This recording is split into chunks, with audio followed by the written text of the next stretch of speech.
Have you ever ordered something online and had it just show up at your door in under an hour, maybe even in just 10 minutes? Well, in this explainer, we're going to pull back the curtain on Shadowfax, the company that's making all that magic happen, and we're going deep on their upcoming IPO. You know the feeling. You order groceries, food, maybe a new pair of headphones, and boom, almost magically, it appears at your doorstep in minutes. How does that actually happen? Well, it's not magic, right? It's an incredibly complex logistical dance happening behind the scenes. And this is the answer. The engine powering that incredible speed is a company like Shadowfax. You should think of them as the invisible operating system for that last-mile delivery.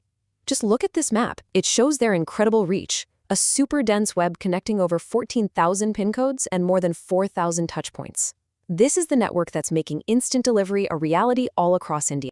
So how on earth do they manage this massive, complex network? Well, this brings us to their secret sauce, a business model that is both incredibly powerful and surprisingly nimble.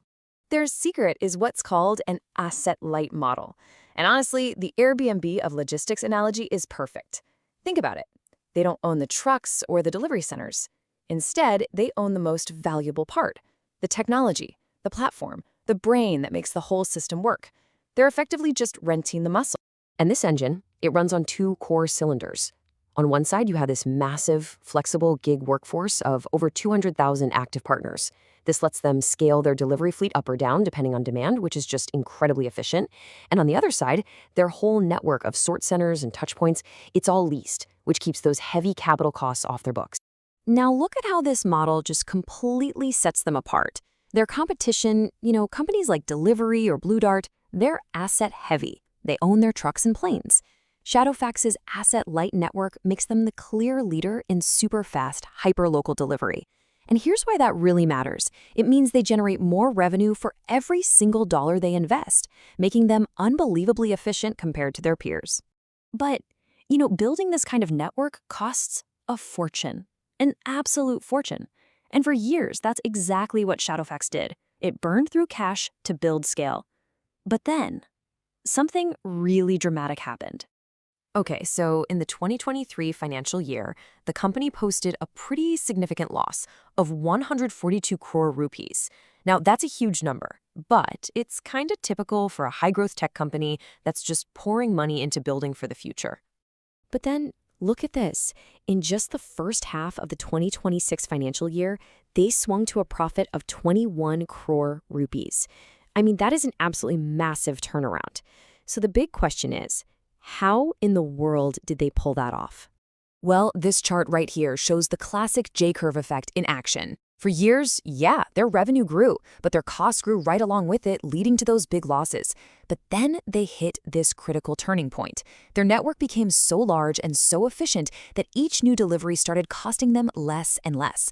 That's the magic moment when their revenue growth finally just blew past their costs, turning all those losses into profits. And this incredible turnaround brings us right to this moment and the whole reason we're doing this explainer. Shadowfax is now going public with an initial public offering. So here are the big headline numbers. The IPO is aiming to raise over 1,900 crore rupees, which would value the entire company at more than 7,000 crores. These numbers alone give you a sense of the sheer scale of this offering. But it's really important to understand where that money is going. This slide uses a great iceberg metaphor. The visible part, the tip of the iceberg, that's about 1,000 crores. That's a fresh issue. This is new money going directly into the company's bank account for growth. But the bigger, submerged part is an offer for sale. And that's where early investors like Flipkart get to sell their shares and cash in on their investment. So what's the company going to do with that fresh 1,000 crores? Well, this money isn't for covering old losses or anything like that. Nope, this is pure fuel for growth. As you can see, the bulk of it is going into making their network even faster, wider, and more efficient through big investments in infrastructure and maybe even some acquisitions. So we have a really fascinating story here, right? A unique business model, a dramatic turnaround, and a big IPO to fuel whatever comes next. But for any potential investor, it's a balancing act. You've got to weigh the strengths against the very real risks. Okay, let's look at the bull and bear case side by side. The bull case is pretty compelling. They're the leader in hyperlocal delivery, they've got a strong tech moat with their own mapping and fraud tools, and a client ecosystem that's deeply integrated. But the bear case is just as serious. You're looking at thin profit margins, potential regulatory changes for gig workers, and a huge risk of client concentration.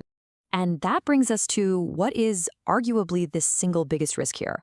Almost half of their entire revenue comes from one client, Flipkart. Now, sure, the relationship is deep, but that level of dependency is a material threat.